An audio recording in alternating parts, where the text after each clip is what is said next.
Hi everyone, my name's Darlene Deacon. I go by Lala and I've started Lala Life Coaching so I can help others through some of the traumatic experiences and challenges that I've faced in my life. A few of these are a toxic relationship with my mum, and I had a very traumatic, unhealthy relationship. Unfortunately, I also had a business with that person, and there was a lot of fallout from that. That was a very, very challenging time in my life and a big turning point for me in really researching into trauma bonding. I was also sexually assaulted when I was 17, and that has scarred me throughout my whole life and a lot of my relationships. I dealt with that. I went to the counseling and did the therapy, but that stays with you. I talk about that being my dirty secret, and it's actually someone else's dirty secret. So that's something I'd love to dive into. I also gone through menopause and really suffered through menopause. I also split up my marriage through that. And I think a lot of that was my mum, my toxic mum, my past, all of those things interfering, and then let's chuck menopause on top of that. And so such a difficult time. I had a baby that I lost when I was 6 months pregnant. It died, and I was actually overseas, and I was on my way into Egypt when we actually had found out that the baby had died. And so I had to come back home to Australia and have that baby removed. And that really put a lot of pressure on me and my marriage. And, I've worked a long time and I've worked very hard to be good and kind to people. And I see that kindness is sometimes often is taken as a sign of weakness, and it's not. It's so hard to actually be kind in the face of people being hateful and hurtful. And that's a major strength. I would say that's my biggest strength, is my ability to still have that kindness and still have empathy.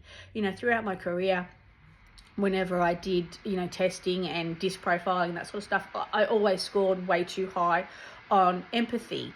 And that was seen in business as a negative trait. And I just don't believe that. I ran a call center, and I really use my empathy to connect with my girls and really care about them and what they were doing and what they liked doing. And I feel that, I was quite successful there. My boss at the time did not like my approach. She did not like my business approach.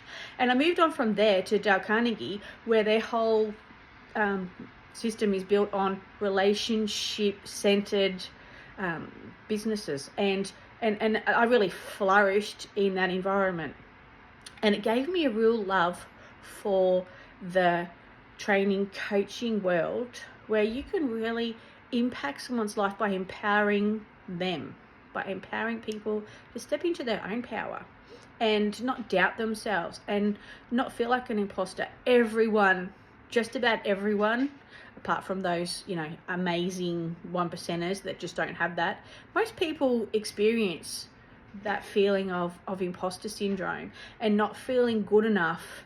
And it's really, really hard. It's really hard to believe in yourself, especially when there's so much negativity. And we have a bad culture of people knocking down people when they're doing great. I know I had experience with my husband, and I'd come home from the call center and he said, "Oh, what, you think you're Gordon Gekko now?" Because I was doing really well and I was really enjoying my work, but I was spending a lot of time there, and I get that was affecting my home life. I actually had to look up who Gordon Gekko was, because I didn't actually know, and that kicked me down quite a bit. That kicked my confidence quite a bit. Like, I didn't show that at work and I didn't show that with the girls, but it did kick my confidence a little, that, oh, am I coming across like Little Miss Know-It-All? And that's not my stick at all. I'm a very honest person. If you ask me a question, I will give you the flat out honest answer, always. And, people come to me and ask me things all the time, and I give them the honest answer, because the truth is the truth, whether you like it or not. And that's what this is all about. Being raw, being real and having real healing. If we talk about things from a place of vulnerability and the things that we have inside that we don't want to talk about, and it's a way of protecting yourself from being hurt. If you can actually talk to people from a place of vulnerability, it's powerful. It's powerful, and it really incites great conversations, and it incites understanding and real connections. And I talk about this all the time with people. I ran a pub for 18 months, and wow, I had some fantastic conversations with people, and quite a few confrontations. And I had this one young man that I could see that he was struggling with a lot in his life, and the minute that he came up against any kind of resistance or don't do that, he would just lose it. He actually called me a fat slut at one stage. Like, I've never been called a slut ever in my life.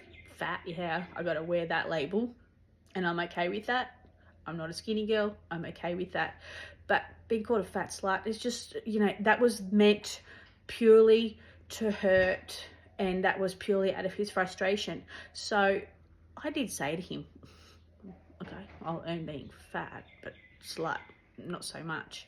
And we actually had amazing conversations about EQ and how important that is in your life, about talking about things instead of just flying off the handle, and really looking inward. Like, if you own your shit, if you own your own shit, there's power in that.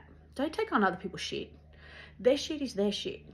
But own your own shit, all the things that you own. I know that I used to hold on to things. Absolutely, I would hold on to things.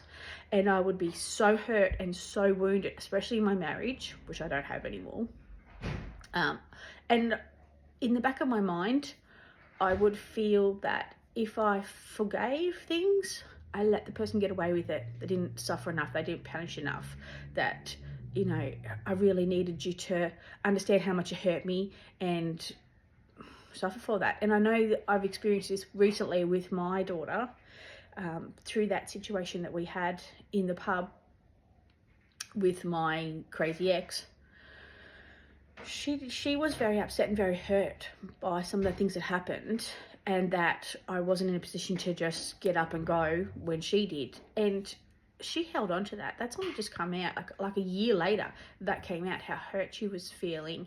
And I did talk to her. I said to her, I do understand that sometimes you need people to feel like they've been punished enough. And I assure you, I have. We have all of these unconscious things, all of these thoughts running behind in an automatic play. I do use journaling quite a lot. If you actually sit down and write down all the negative things that you've said to yourself all day, every day, it's incredible. All the crazy shit that you say to yourself in your mind. And we would never, ever talk to another person the way that we talk to ourselves. We would never speak that badly to people. You would never go, oh my God, you look so fat today. I can't possibly wear that. I look so fat. You would never say that to a person. But how is it okay to say that to yourself?